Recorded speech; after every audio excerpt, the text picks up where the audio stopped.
네, 안녕하십니까. SK 주식회사 조정년 변리사입니다.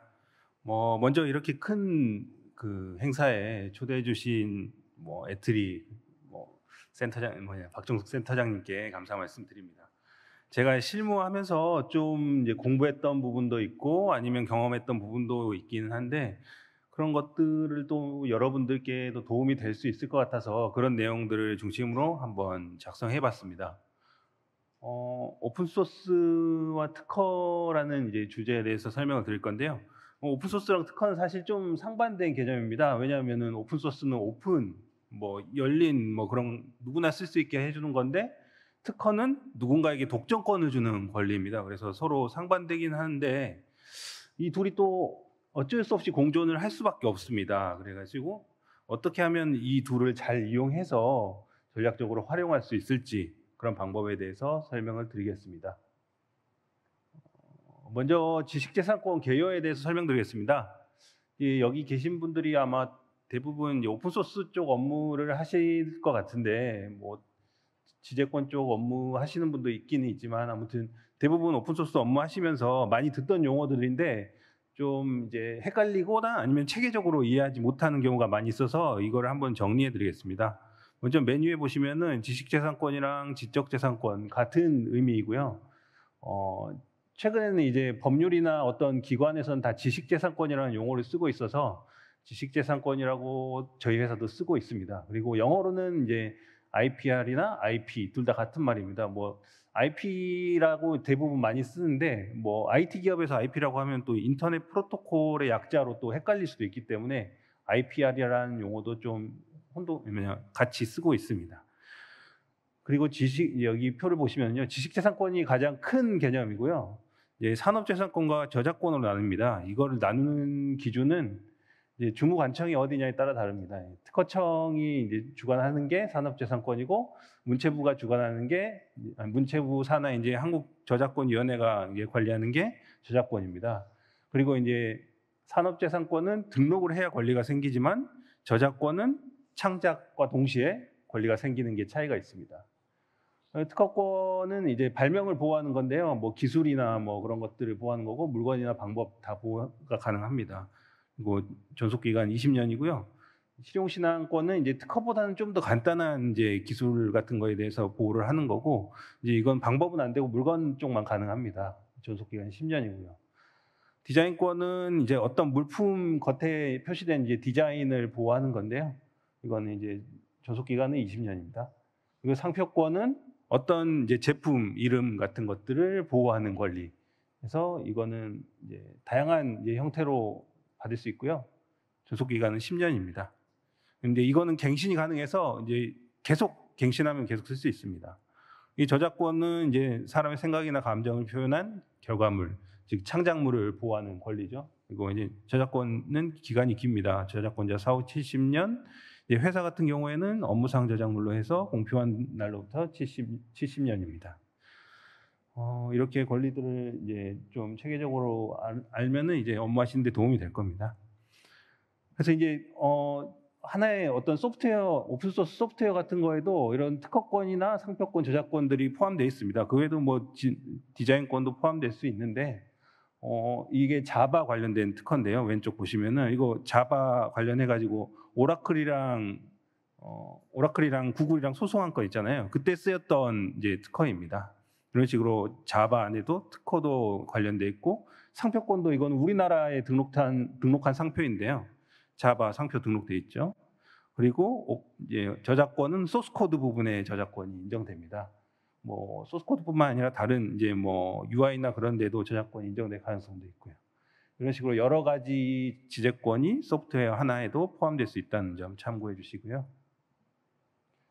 아까 말씀드린 오라클이랑 구글 간의 소송에서도 보시면은 이 소송에 특허 소송도 제기했고 저작권 소송도 제기한 거를 보실 수 있죠. 이렇게 다양한 권리를 이용해서 소송을 제기할 수 있습니다. 그리고 요즘 게임 관련해 가지고 또 소송이 많이 일어나고 있는데요. 이거는 이제 게임 관련해서 대부분 보통은 저작권이나 부정 경쟁 행위를 기반으로 해서 소송을 하고 있습니다. 그래서 이 게임도 보면은 팜 히어로 사가랑 포레스트 매니아라는 게임 이제 소송 사건인데요. 보면 게임 방식이 거의 비슷해요. 그렇다고 소스 코드를 베낀 건 아니에요. 게임 방식만 똑같이 한 겁니다. 근데 소스 코드를 베낀 게 아니라서 처음에는 저작권이 부정됐습니다. 근데 이제 부정 경제 행위는 이제 타인의 어떤 노력한 이제 결과물을 이제 부정하게 사용했다고 해서 부정 경제 행위는 인정되는데, 2심에는 저작권 뭐 부정 경쟁 다 부정됐다가 3심에서는 이제 저작권이 인정됐습니다. 그래서 이게 최초로 이제 게임 방식, 게임 규칙 관련해 가지고 저작권을 인정해 준 판례입니다. 그리고 요즘에는 이제 최근 들어서는 이제 게임 관련해서 이제 특허 소송을 제기하는 케이스가 있더라고요. 이거는 뭐 올해 9월에 뉴스 나온 건데요. 닌텐도가 펠월드라는 이제 게임 만든 회사에 특허 소송을 제기한 건데, 이 펠월드라는 게임을 전에 해보진 않았는데 포켓몬고랑 비슷하다고 합니다. 근데 포켓몬고는 저는 해보진 않았지만 뭐 조카들이 하는 거를 봐봤었는데, 이제 그런 게임에도 이제 특허가 있어서 특허 소송도 제기할 수 있다는 점 참고해 주시기 바랍니다. 그래서 도대체 어떤 특허인가 궁금해가지고 한번 특허를 찾아봤는데요. 보시면은 여기 오른쪽 도면 보시면은 이런 캡슐을 던져가지고 몬스터를 이렇게 포획하는 그런 방식의 게임이, 그 포켓몬과 그런 방식의 게임입니다. 근데 이런 게임 방식에 대해서 특허를 받아가지고 다른 게임에 특허 침해 소송을 제기하는 그런 케이스도 가능하다라는 점 참고해 주시기 바랍니다. 그리고 또 이제 이것도 9월 달에 일어난 소송인데요. 뭐 IBM이 게임 회사인 테이크2 인터랙티브에 특허 소송을 제기했다고 합니다. 이렇게 게임 분야에서도 특허 소송을 제기하는 케이스가 많아졌다는 점을 참고해 주시기 바랍니다. 그래서 이렇게 이제 소프트웨어 분야에서 특허 소송이 많이 발생되고 있고, 오픈 소스 분야에서도 이제 특허를 좀 많이 신경 써야 할 때라고 생각이 됩니다. 물론 이건 2003년, 2013년, 16년 뉴스 기사이긴 한데, 오픈 소스 분야에서 이제 특허 분쟁도 이제 대책이 필요하고, 이 장진규 변리사님도 이거 저희 동기 형인데요. 이분도 이렇게 특허 소송을 이제 조심해야 된다. 오픈 소스 업계에서도 이렇게 얘기를 하고 있습니다. 다음으로는 이제 오픈소스 관련된 특허를 검색하는 방법을 이제 말씀드리겠습니다.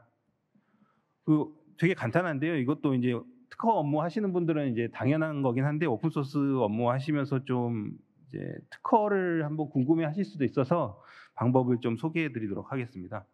이 발명자, 이제 오픈소스 개발한 발명자 이름을 이렇게 넣으면은 이제 오픈소스 관련된 특허를 검색할 수 있고요.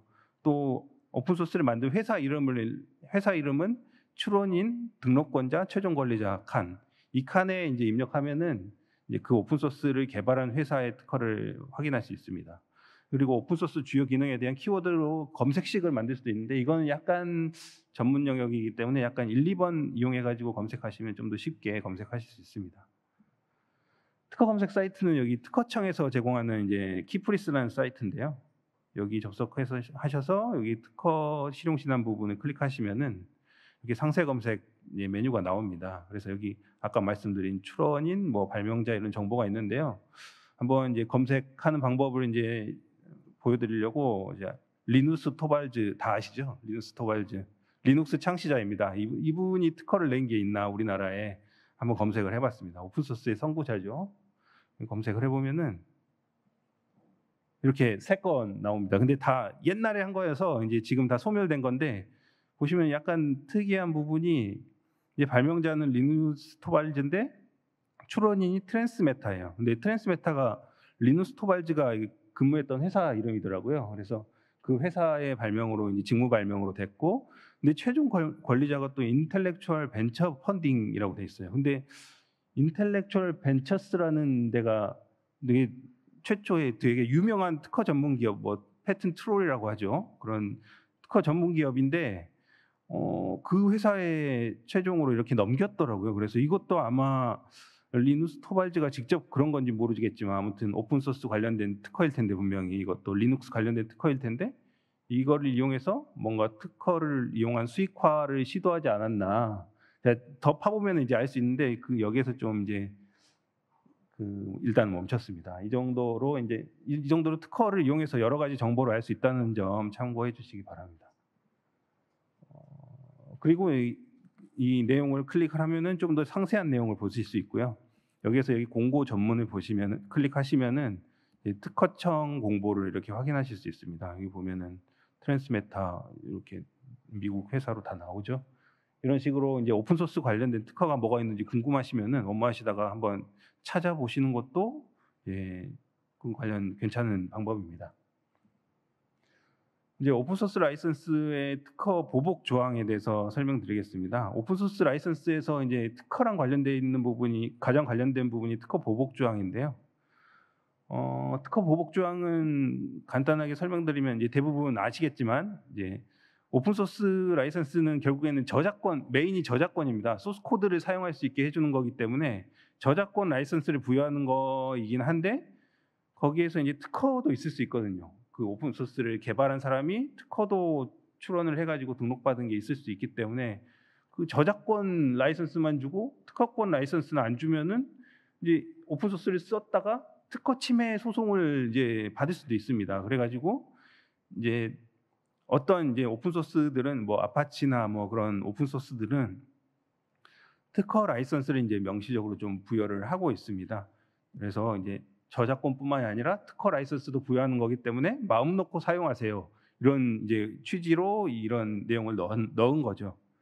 근데 단 이제 이렇게 특허까지 쓸 수 있게 만들어줬는데 오픈 소스 사용하는 사람이 그 자기 특허를 이용해서 그 오픈 소스 개발자나 아니면 오픈 소스 사용자에게 특허 소송을 제기한다.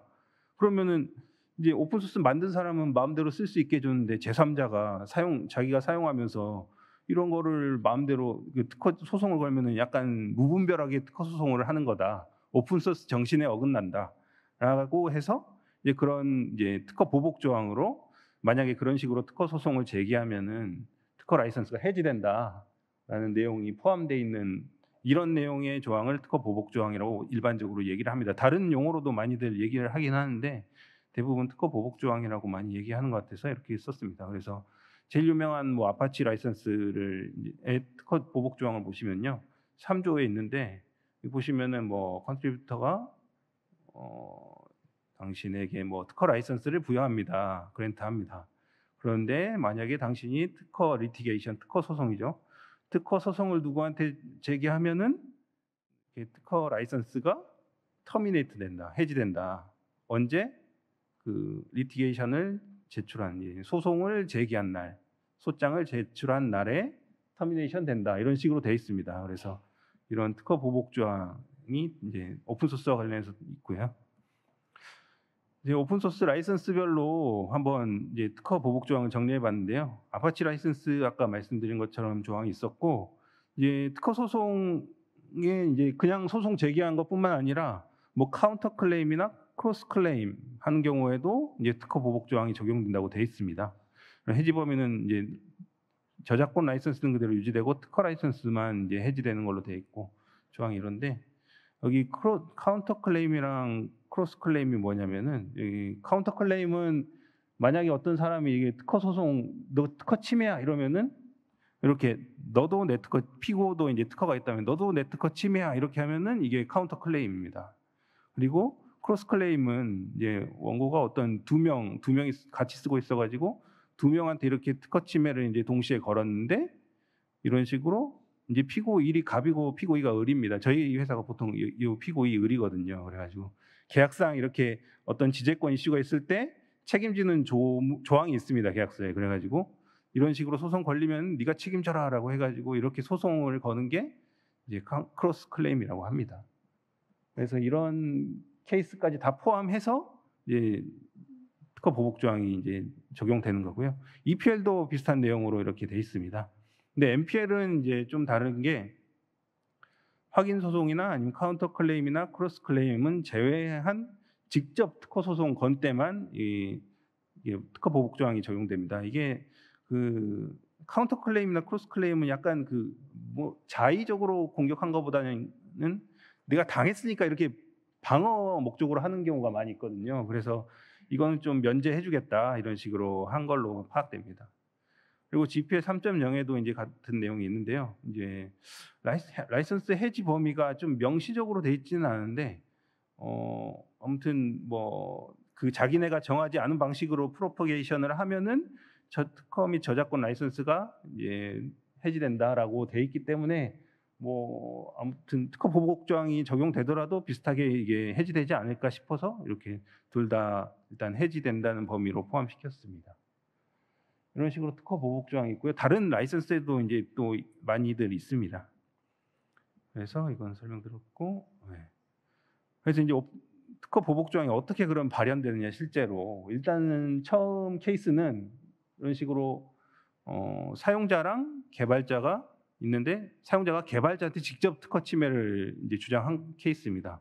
오픈 소스 사용자가 자기가 오픈 소스 사용하고 있으면서 자기가 쓰고 있는 오픈 소스에 대한 개발자한테 이거 쓰다 보니까 넌 내 특허 침해한 거네 해가지고 내 특허 침해야 이렇게 주장을 하면은 굉장히 괘씸하죠. 그래서 당연히 특허 보복 조항을 적용해가지고 이제 너도 내 특허 침해다 이렇게 주장을 할 수 있게 하는 겁니다. 근데 이게 특허가 있을 때나 가능한 겁니다, 개발자가.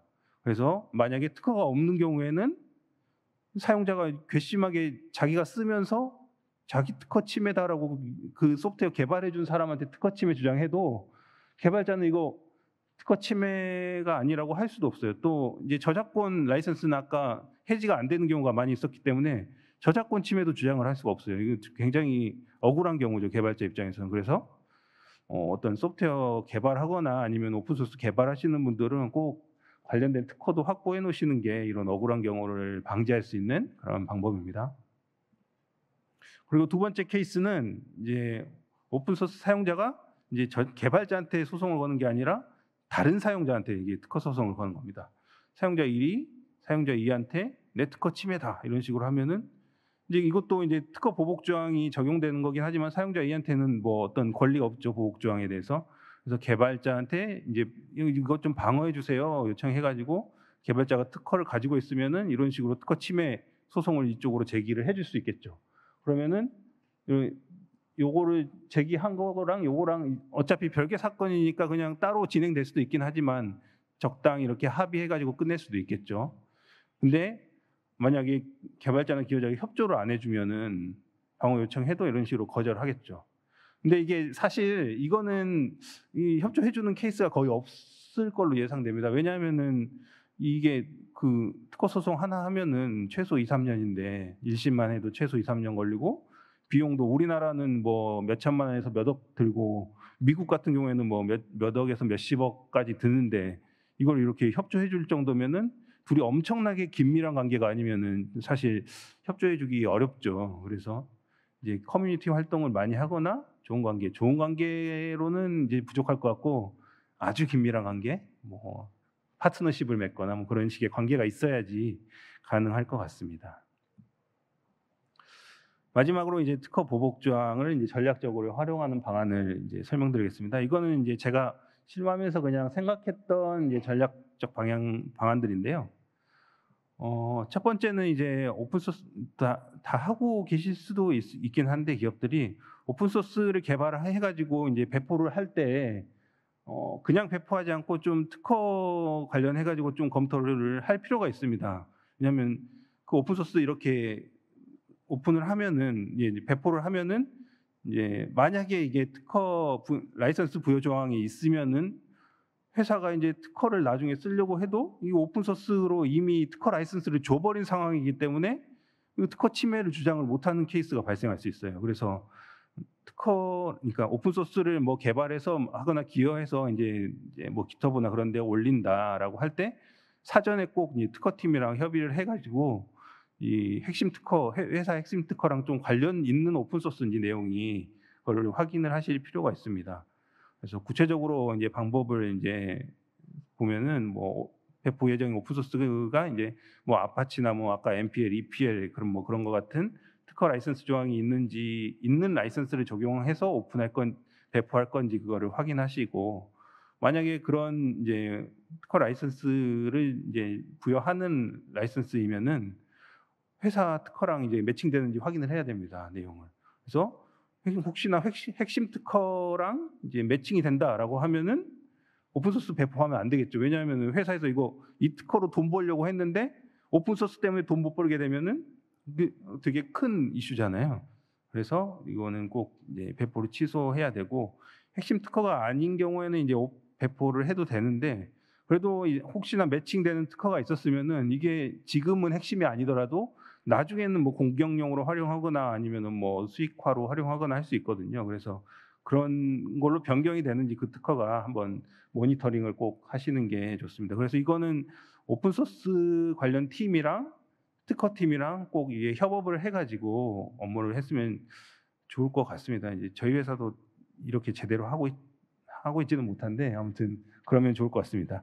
그리고 회사에서 이제 또 특허 공격을 하기 전에 한번 이제 보복 조항 관련해서 확인해야 될 사항을 또 설명드리겠습니다. 왜냐하면은 특허 보복 조항이 있으면 또 이제 오픈 소스를 우리가 막 쓰고 있다가 특허 보복 조항이 있는 오픈 소스를 썼는데 공격을 했다가 이 카운터 어택 당할 수도 있거든요. 그래가지고 그런 케이스를 또 막기 위해서 한번 특허를 검토를 해봐야 됩니다. 그래서 회사에서 사용 중인 오픈 소스가 뭐가 있는지 그 중에서 이제 특허 보복 조항이 있는 오픈 소스가 뭐가 있는지 확인하고 우리가 공격할 특허의 청구항이 혹시 그 오픈 소스랑 이제 또 비슷한 내용으로 매칭되는지 확인을 해가지고 매칭 안 되면은 이제 크게 문제가 없습니다. 근데 매칭이 되면은 이제 저작권 이제 개발한 회사가 한번 특허 침해까지 주장할 만한 회사인지 확인해보고 미국에 있는 회사거나 뭐 이상한 나라에 있는 회사면 사실 한국에까지 특허 소송 제기할 가능성은 높지 않거든요. 그래서 그런 회사인지 확인해보고 그래도 이제 그 제기를 할 수 있을 만한 회사이면은 약간 이제 그 밑에 내용이 좀 잘린 것 같은데 어떤 이제 우리 회사가 특허 소송을 직접 제기하는 게 아니라 특허를 자회사에 이렇게 넘기고 아니면 또 이제 특허 전문으로 하는 회사들은 자회사 만들어 가지고 자회사 이용해서 소송하는 경우가 많이 있어요. 그런 식으로 우리 회사는 이제 그 이 오픈 소스를 메인으로 쓸 수밖에 없는 회사니까 자회사한테 그 특허를 넘겨 가지고 거기에서 소송하게 하면은 좀 더 이제 특허 보복 조항으로 인한 리스크를 좀 해칭할 수 있을 것 같습니다. 그리고 이제 방어적으로 활용하는 거는 이제 오픈 소스가 이제 경쟁사가 오픈 소스를 뭐를 쓰고 있는지 좀 확인하실 필요가 있습니다. 그래서 경쟁사에서 막 오픈 소스를 헤비하게 쓰고 있는 경쟁사 제품에 이 오픈 소스 없으면 안 될 정도다라고 하면은 이제 우리 회사가 그 오픈 소스에 기여를 해야죠. 오픈 소스 기여하고 막 그 활동을 하고 또 이제 특허도 이제 그 오픈 소스 관련된 거 만들어 놓고 해가지고 혹시나 이제 뭐 특허가 없으면은 이제 나중에 특허 소송 제기됐을 때 이제 오픈 소스 개발자나 기여자한테 이제 특허 협조해 달라고 요청을 하고 아니면은 우리 회사가 직접 특허를 확보했으면은 직접 특허 소송을 제기도 할 수 있고요.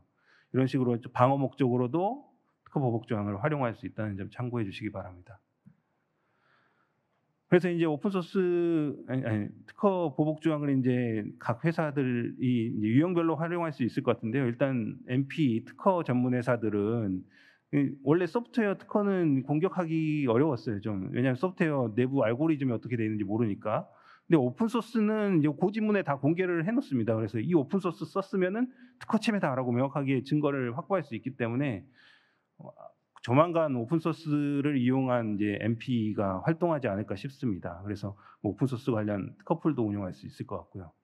그리고 특허법인이나 로펌 같은 데에서도 오픈 소스 많은 회사들이 쓰는 오픈 소스에 대해서는 특허맵을 작성해가지고 좀 제공하는 서비스를 하는 것도 좋을 것 같고, 뭐 특허 보복 조항 관련된 이제 검토도 서비스를 해주면 좋을 것 같습니다. 그리고 아까 말씀드린 오픈 소스 개발자는 꼭 특허를 이제 확보하는 게 필요하고요. 그리고 기업에서도 이제 오픈 소스 조직이나 특허 조직에서 이렇게 오픈 소스 조직은 오픈 소스를 모니터링하고 또 핵심 특허 아니랑 관련이 있는지 아니면 또 오픈 소스를 뭘 쓰고 있는지를 꼭 특허팀이랑 공유를 하는 게 좋을 것 같습니다. 그리고 특허 조직도 오픈 소스 관련돼서 이제 특허를 검토할 필요가 있고요. 오픈 소스를 어떻게 활용하고 있고 특허 전략을 어떻게 가져갈지 좀 검토할 필요가 있습니다. 네, 마지막으로 이제 오픈 소스 조직과 이제 특허 조직 간에 이제 앞서 말씀드린 대로 좀 긴밀하게 협업을 할 필요가 있는데요. 이런 식으로 오픈 소스랑 특허 간의 이제 관계, 서로 이제 매칭이 되는지 이런 것들을 적절하게 파악하고 모니터링 해야 되고요. 그밖에 이제 보통은 이제 오픈 소스 조직이랑 특허 조직이 이렇게 구분돼 있습니다. 그리고 서로 이제 상단에서 이렇게 거의 CEO 이렇게 해가지고 연결돼 있는데 이런 식으로 뭐 지식재산센터나 아니면 약간 그 가상 조직으로 지식재산위원회를 통해 가지고 이렇게 좀 협업할 수 있는 형태로 조직을 만들어 보는 것도 좋을 것 같아서 이런 식으로 한번 구성도를 투비로 만들어 봤습니다. 네, 제 발표는 여기까지입니다. 경청해 주셔서 감사합니다. 네, 고맙습니다.